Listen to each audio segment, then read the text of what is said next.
गेल्या 15-20 वर्षांच्या काळात महाराष्ट्रात अनेक राजकीय स्थित्यंतरे घडून आली।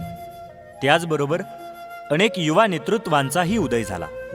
यामध्ये जनतेचे प्रचंड पाठबळ व लोकप्रियता लाभलेले नेतृत्व म्हणून कोल्हापूरचे युवराज व शिवरायांचे 13वे वंशज खासदार संभाजीराजे छत्रपती यांचे नाव ठळकपणे अधोरेखित आहे। 2009 साली राष्ट्रवादी काँग्रेसच्या तिकिटावर संभाजीराजे लोकसभा निवडणुकीस उभे राहिले, पण त्यांना पराभवास सामोरे जावे लागले।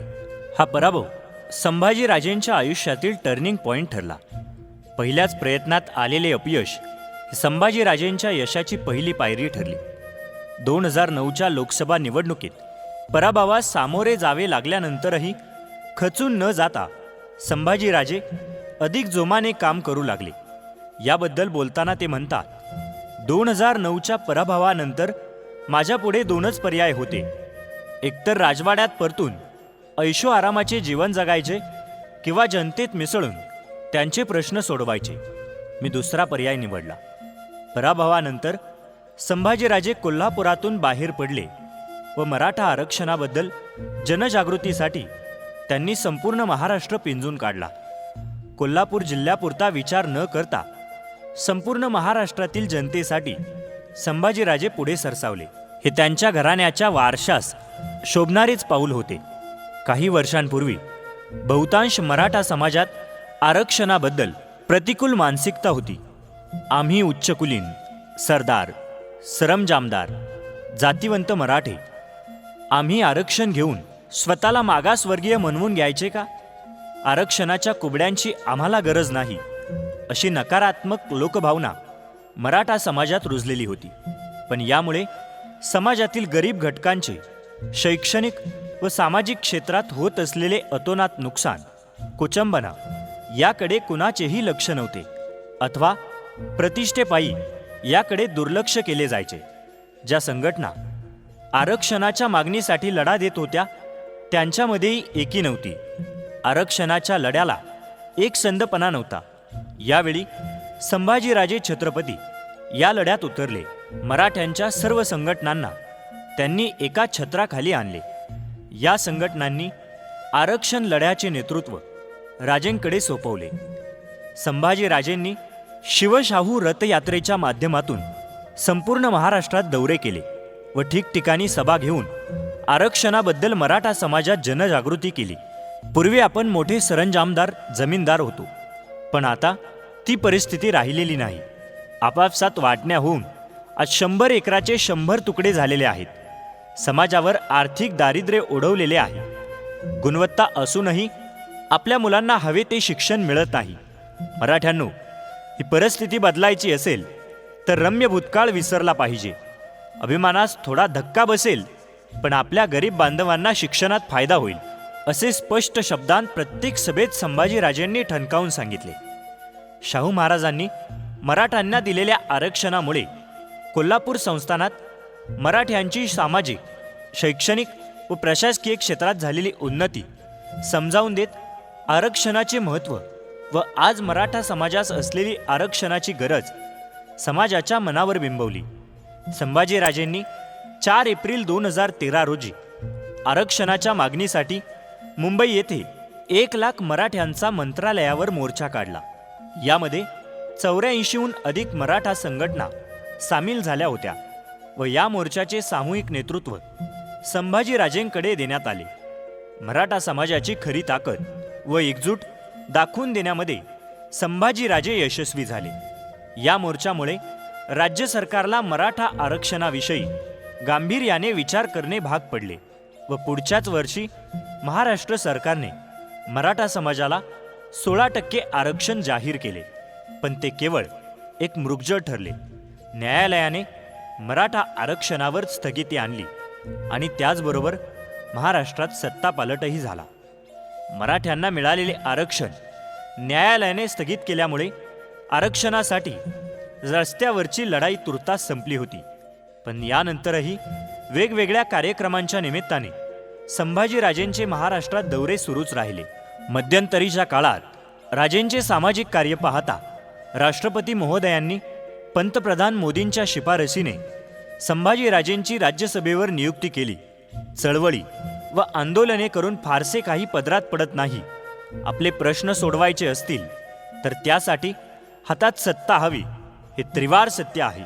राज्यसभा सदस्यत्व स्वीकारल्यानंतरची राजेंची कारकीर्द पाहता त्यांनी खासदारकीचा वापर केवळ महाराष्ट्राचे प्रश्न संसदेत उपस्थित करण्यासाठीच केलेला दिसून येतो. पक्षीय राजकारणापासून ते पूर्णतः अलिप्त राहून आणि समाजाचे प्रश्न मांडत राहिले. राजे खासदार झाल्यानंतर काही दिवसांनी कोपर्डी येथे एक अमानुष घटना घडली. या घटनेच्या निषेधार्थ लाखोंच्या संख्येने मराठा समाज पुन्हा एकदा एकत्र आला. पहिल्याच अधिवेशनात कोपर्डीच्या घटनेविषयी संसदेत आवाज उठवून संभाजीराजेंनी आपल्या संसदीय कारकिर्दीस प्रारंभ केला. मराठा आरक्षणाचा प्रश्न संसदेत उपस्थित करणारे संभाजीराजे हेच पहिले खासदार आहेत. कोपर्डीच्या घटनेनंतर महाराष्ट्रातील प्रत्येक जिल्ह्यातून मराठा समाजाच्या वतीनं मूक मोर्चे निघाले. या प्रत्येक मोर्चात समाजाचा घटक म्हणून राजे सहभागी झाले. मुंबईतील आझाद मैदानावर या मोर्चाची सांगता झाली. आजपर्यंत झालेल्या आदर्शवत मोर्चांचा शेवट हिंसक पद्धतीने होण्याची स्थिती होती. या वेळेच्या परिस्थिती संभाजीराजे यांच्याच शब्दात, आजपर्यंत कोणत्याही नेत्याला व्यासपीठावर येण्यास बंदी असताना संयोजकांनी बोलावून व्यासपीठावर बोलण्यास सांगण्यात आले. मराठा समाजाने माझ्यावर दाखविलेला हा विश्वास छत्रपती घराण्यावर असलेल्या जनतेच्या प्रेमाचे मूर्तिमंत उदाहरण होतं. स्टेजवर बोलण्यासाठी उभा राहिलो असताना सुद्धा सर्व मराठा बांधवांना या ठिकाणी बोलू का असे विचारले व सर्वांनी परवानगी दिली. आजही त्यावेळचे भाषण अनेक ठिकाणी पाहावयास उपलब्ध आहे. प्रचंड दबाव आणि दडपण राजेंच्यावर होते. त्यावेळची परिस्थिती राजेंच्याच शब्दात, मराठा समाजाला शांत करणं, कायदा सुव्यवस्था अबाधित राखण्याची जबाबदारी नकळत माझ्यावर आली. तत्कालीन राज्य सरकारने ज्या काही तरतुदी केल्या होत्या त्या समाजासमोर मांडण्यासाठी एकाही नेत्याचे धाडस होत नव्हते. गृह मंत्रालयाकडून एक रिपोर्ट राज्य सरकारला देण्यात आला. या रिपोर्टनुसार जमलेला जमाव अत्यंत संतप्त व हिंसक आहे आणि जर का कोणताही निर्णय चुकीचा झाल्यास मुंबईमध्ये दंगल होण्याची शक्यता आहे. मुंबईतील कायदा सुव्यवस्था धोक्यात येईल असा अंदाज वर्तवण्यात आला होता. यावेळी सर्वच पक्षातील नेत्यांनी, यामध्ये सत्ताधारी व विरोधी पक्षातील नेते होते, त्यांनी तातडीची बैठक घेतली व बैठकीत जमावाला सामोरे कोणी जायचं याची चर्चा केली. या सर्वांनी संयोजकांशी चर्चा केली. संयोजकांनी युवराज संभाजीराजे जर काही सांगणार असतील तर त्यांना आमची काहीच हरकत नाही असे सांगितले. त्यांनी माझ्यावर इतका मोठा विश्वास दाखवला. सर्वांनी माझ्याशी संपर्क साधला. त्यावेळी मी आझाद मैदानात होतो. मला याची काहीच कल्पना नव्हती की आपल्याला या क्षणी मराठा बांधवांच्या समोर जायचं आहे. आता काही जण म्हणतील की राजेंनी कशाला जायचं, व्हायचं ते होऊ दे. यांच्या भावना आपण समजू शकतो, पण त्यांना एक विचारावेसे वाटते. याआधी जाट व पटेल यांच्या आरक्षणासाठी असेच महामोर्चे निघालेले होते. त्यांनी त्या मोर्चाच्या माध्यमातून सार्वजनिक मालमत्तेचे नुकसान केले, तरी त्यांच्या पदरात काहीच पडले नाही. आपण जर त्यावेळी मोर्चात हिंसक झालो असतो तर काही लोकांना तेच पाहिजे होते. त्यासाठीच ते प्रयत्न करत होते. म्हणजे आजपर्यंत सगळ्या जगात आदर्शवत ठरलेले हे मराठा क्रांती मोर्चे एका झटक्यात देशविरोधी ठरले असते. पण सार्वजनिक मालमत्तेचे नुकसान म्हणजे देशाचे नुकसान.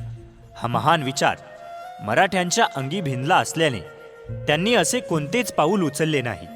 संयोजकांनी व तिथे असलेल्या मराठा बांधवांनी, आम्ही कोणत्याही राजकीय नेत्यांचं काहीही ऐकणार नाही, आम्हाला आमचे छत्रपती संभाजीराजे जे काही सांगतील ते आम्हाला मान्य, असा पवित्रा घेतला.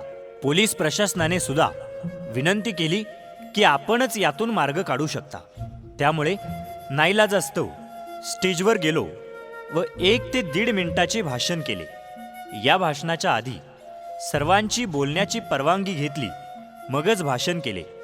राजेंच्या शब्दाला मान देत मराठा समाजाने हातात कायदा घेतला नाही. कायदा सुव्यवस्था अबाधित राखली आणि मूक मोर्चाची सांगता झाली. हा क्षण फार निर्णायक होता.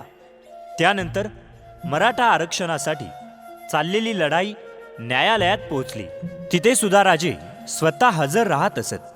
आज न्यायालयाने जरी समाजाचे आरक्षण रद्द केले असले तरी समाजाला उपयुक्त ठरतील अशा संस्थांची पुनर्बांधणी केली पाहिजे. सारथी, अण्णासाहेब पाटील, आर्थिक महामंडळ यांच्यासारख्या संस्थांच्या माध्यमातून मराठा समाजाला विविध लाभ मिळावेत यासाठी प्रयत्न चालू ठेवले आहेत. मराठा समाजाला आरक्षण नाकारल्यानंतरही संयमाची भूमिका घेत शांततेचं आवाहन राजेंनीच केलं. त्याचं कौतुक सर्वांनीच केलं आहे. धन्यवाद.